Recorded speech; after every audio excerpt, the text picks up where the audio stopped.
तो जोल और सूरज की बारहवीं में मौजूदगी आपकी सेहत को मुतासर कर रही है। इन दोनों का असर पड़ा हुआ है। ठीक। जोल जो है वो भी आपके 12वें खाने में, सूरज जो है वो 5-6 दिन हो गया वो भी दाखिल हो चुका है। तो आप अपने सेहत का बहुत ज़्यादा ख्याल रखें और ये आपको 19 फरवरी तक अपनी सेहत का ख्याल रखना होगा। ठीक हो गया। उसके बाद जोल की मौजूदगी की वजह से इंसान ज़्यादातर फिक्रमंद हो जाता है। कोई परेशानी आ जाती है, मुमकिन है सेहत की परेशानी हो, मुमकिन है कोई और परेशानी हो, लेकिन जोल जो है कोई ना कोई परेशानी बना देता है और इंसान उस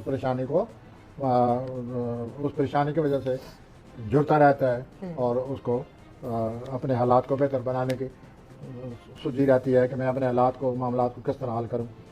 तो वो जोल ने उनको परेशान किए हुए है।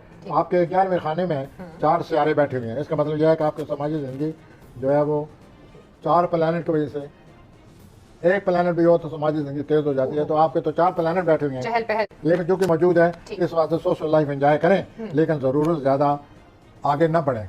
कंट्रोल होना चाहिए, वरना आगे बढ़ने से बाद में आपको धोखा होगा। आप समाजी ज़िंदगी में उतने ही बढ़े जितना कि बढ़ना चाहिए।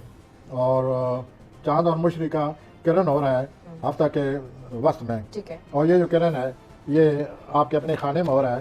तो मैं ये कहूँगा कि हफ्ता के वस्त में आपके लिए कोई खुशी आ रही है। चलें, मुबारक, कुछ तो